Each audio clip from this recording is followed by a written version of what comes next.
অভয়বাণী অভয়বাণী অভয়বাণী।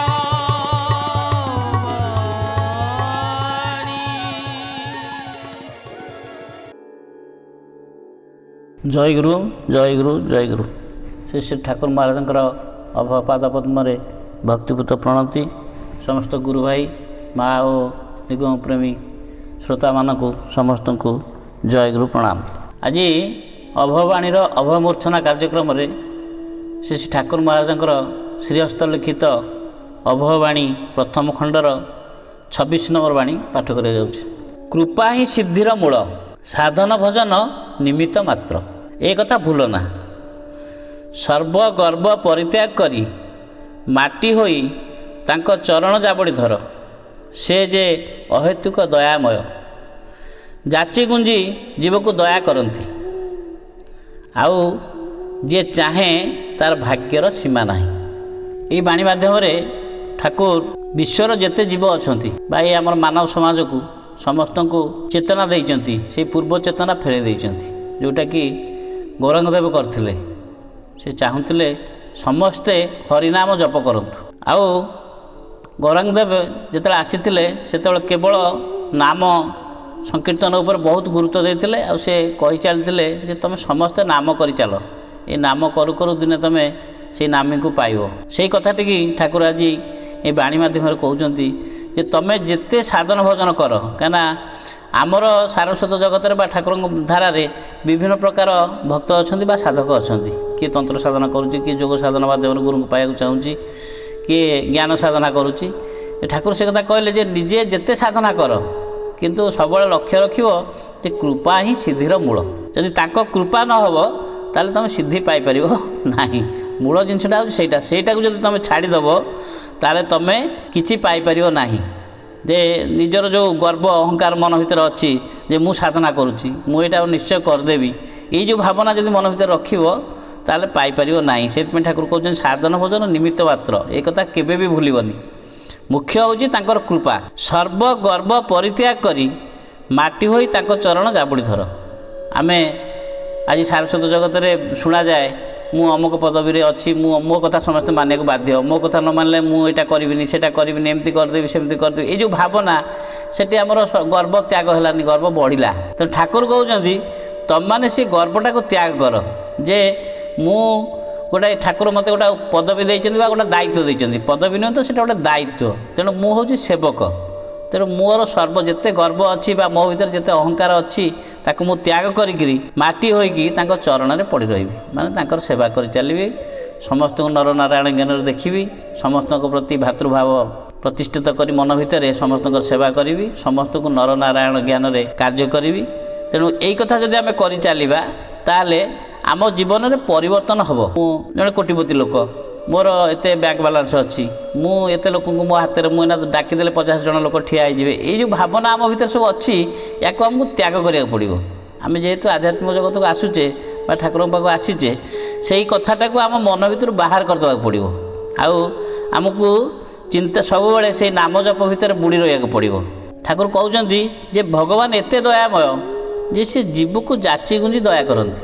ଯେ ତୁ ମୋ ଶରଣାପନ୍ନ ହୋ, ମୋତେ ଭାବ, ମୋ କଥା ଚିନ୍ତା କର, ମୋ ନାମ ଜପ କର। ଭଗବାନ ହେଉଛନ୍ତି ଭାରି ଦୟାମୟ। ସେଥିପାଇଁ ଠାକୁର ଗୋଟେ ଯେ ନିଗମ ଉପଦେଶ ମାଧ୍ୟମରେ କହିଛନ୍ତି ଯେ ଭଗବାନ ଯେତିକି ଦୟାବାନ ସେତିକି ନ୍ୟାୟବାନ ମଧ୍ୟ। ସେ କାହାକୁ କେବେ କୌଣସି ଅନ୍ୟାୟରେ କିଏ ଯଦି ଗତି କରୁଛି ତାକୁ ନ୍ୟାୟ ବାଟକୁ କେମିତି ଆଣିବାକୁ ହେବ, ଦୟା କରିକିରି ତାକୁ ବଦଳେଇ ଦିଅନ୍ତି। କିନ୍ତୁ ଆମେ ସେ କଥା ବୁଝିପାରୁନା। କିନ୍ତୁ ଯିଏ ଚାହେଁ, ମୁଁ ପ୍ରଭୁଙ୍କୁ ଚାହେଁ ବା ପ୍ରଭୁଙ୍କ ପାଦ ତଳେ ଲୀନ ହେବାକୁ ଚାହେଁ ବା ତାଙ୍କର ଆଶ୍ରିତ ଶରଣାଗତ ହେବାକୁ ଚାହେଁ, ସେ କଥା ଠାକୁର କହୁଛନ୍ତି ଯିଏ ଚାହେଁ ତାର ଭାଗ୍ୟର ସୀମା ନାହିଁ। ତେଣୁ ଏ ଯେଉଁ ଭାଗ୍ୟର ସୀମା ନାହିଁ ଅର୍ଥ ଆମେ ଏତେ ଭାଗ୍ୟବାନ, ଯେତେ ଆମେ ନିଗମ ପ୍ରେମୀ ଅଛେ ବା ଠାକୁରଙ୍କ ପ୍ରତି ଆମେ ଆଶ୍ରିତ ହୋଇ ଆସିଛେ, ଆମେ ସମସ୍ତେ ଭାଗ୍ୟବାନ। ଯେଉଁଥିପାଇଁ ଆମେ ଆଜି ଚତୁର୍ବିଧ ସାଧକ ଗୁରୁଙ୍କର ଶରଣାପନ୍ନ ହୋଇଛେ ବା ତାଙ୍କ ଆଶ୍ରିତ ହୋଇଛେ।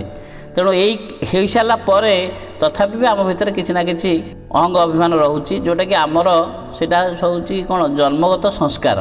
ଆମେ ଆସିଛେ ଠାକୁରଙ୍କ ପାଖକୁ, ଏଇ ଶିକ୍ଷା ପାଉଛେ ସଂଘ ମାଧ୍ୟମରେ ବା ସମ୍ମିଳନୀ ମାଧ୍ୟମରେ ବା ଠାକୁରଙ୍କର ପୁସ୍ତକ ପାଠ କରି ବା ବାଣୀ ପାଠ କରି ଆମେ ଏଇ ଶିକ୍ଷା ପାଉଛେ।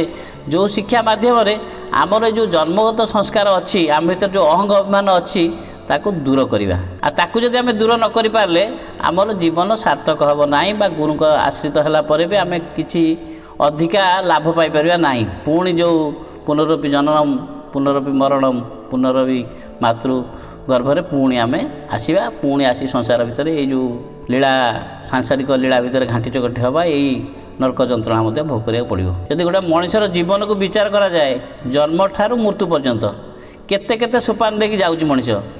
ଜନ୍ମଠାରୁ ବର୍ତ୍ତମାନ ଧର 10 ବର୍ଷ 12 ବର୍ଷ ପର୍ଯ୍ୟନ୍ତ କିଛି ନାହିଁ, ସେ ଆନନ୍ଦରେ ଜୀବନଟା କଟିଗଲା, ବାଲ୍ୟକାଳଟା କଟିଗଲା। ତା ପରଠାରୁ ଯେଉଁ ସବୁ ଘଟଣା ସବୁ ଘଟୁଛି ପ୍ରତ୍ୟେକ ଆମେ ଅନୁଭବୀ। ସେଥିରେ ସବୁ ଦୁଃଖ କଷ୍ଟ ପାଇଲା ପରେ ଆମେ ଯାହା ସବୁ ପାରଦ ଏ ଜନ୍ମରେ ଯେଉଁ କର୍ମ ଗୁଡ଼ାକ କରିଛେ ତାର ଯେଉଁ ସଞ୍ଚିତ ଫଳ ଗୁଡ଼ାକ ଆମେ ତିଆରି କଲେ ସେଗୁଡ଼ା ପାରଦ ଆକାରରେ ପୁଣି ଆଉ ଗୋଟେ ଜନ୍ମକୁ ଆମ ପ୍ରତି ଆସିବ। କିନ୍ତୁ ଏଇ ଯେଉଁ ବାଣୀ ମାଧ୍ୟମ ଠାକୁର କହିଲେ ଯେ ଜାବଡ଼ି ଧର, ତାଙ୍କ ଚରଣ ଜାବଡ଼ି ଧର, ଯଦି ଆମେ ଆରମ୍ଭରୁ ସେଇ ଶିକ୍ଷାଟା ପାଇବା ଯେ ପ୍ରତ୍ୟେକ କାର୍ଯ୍ୟରେ ତାଙ୍କ ଚରଣକୁ ଜାବଡ଼ି ଧରିବା ଅର୍ଥ ତାଙ୍କ ପାଖରେ ସମର୍ପିତ ହୋଇଯିବା।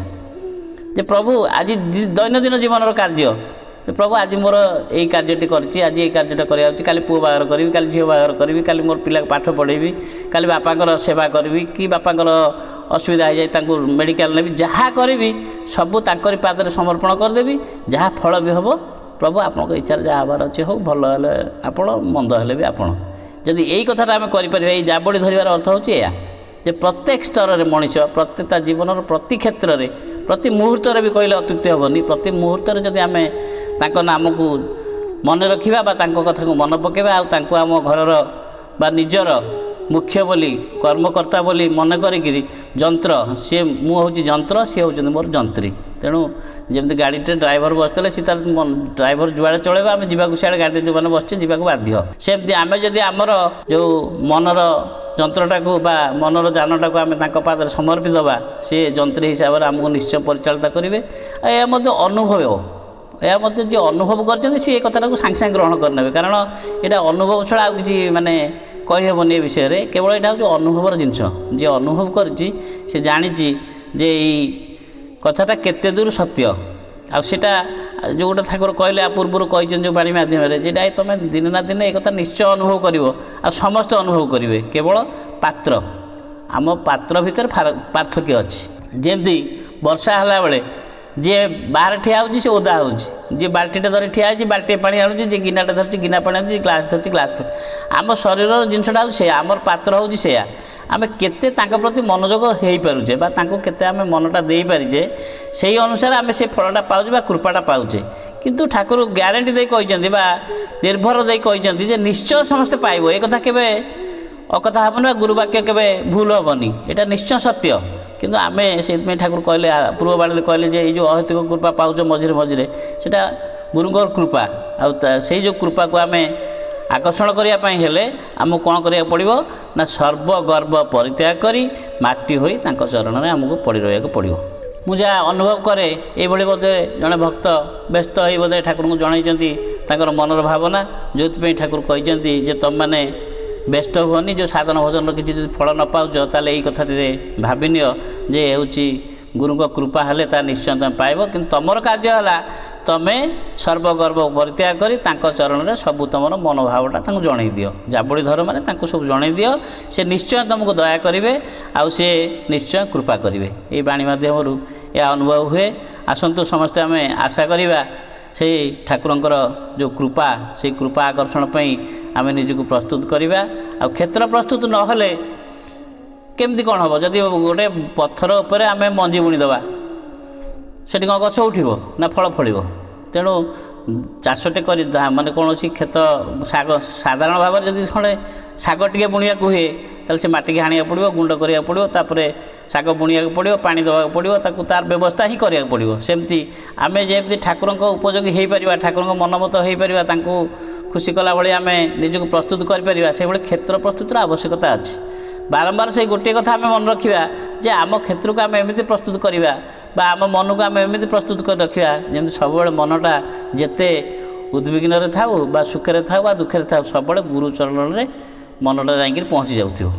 ଯେତେ ଘନ ଘଟା ଆସୁ ବା ଦୁଃଖ ଆସୁ, ଯାହା ବି ଆସୁ ଜୀବନରେ ସବୁର ମୁହୂର୍ତ୍ତ ମଣିଷ ଜୀବନ ମାତ୍ରକେ ଏଇସବୁ ଜିନିଷ ଘଟିବ ଯେ ଆମେ କହିବାନି ଯେ ଆମ ଭିତରେ ସେ ମାନେ ଆସିବନି, ସେସବୁ କଥା ଆସିବ, ଦୁଃଖ ଆସିବ, କଷ୍ଟ ଆସିବ, କିଏ କ'ଣ କହିଲେ ଆମ ମନ ଭିତରେ ମାନେ ଆମକୁ ବାଧିବ ଏସବୁ ଜିନିଷ ଆସିବ, କିନ୍ତୁ ତାକୁ ରୂପାନ୍ତରିତ କରିବା ବା ପରିବର୍ତ୍ତନ କରିବାର କାର୍ଯ୍ୟ ହେଉଛି ଆମର, ଯେଉଁଟାକି କ୍ଷେତ୍ର ପ୍ରସ୍ତୁତି। ତେଣୁ ଆସନ୍ତୁ ଆମେ ସମସ୍ତେ ସେଇ ଠାକୁରଙ୍କର କୃପା ଆକର୍ଷଣ ପାଇବା ପାଇଁ ଆମେ ତାଙ୍କ ପାଖରେ ବିନୀତ ପ୍ରାର୍ଥନା କରିବା, ଆଉ ତାଙ୍କ ଚରଣରେ ଲୋଟି ଏହି ମାନବ ଜୀବନ ସାର୍ଥକ କରିବା। ଜୟ ଗୁରୁ, ଜୟ ଗୁରୁ, ଜୟ ଗୁରୁ।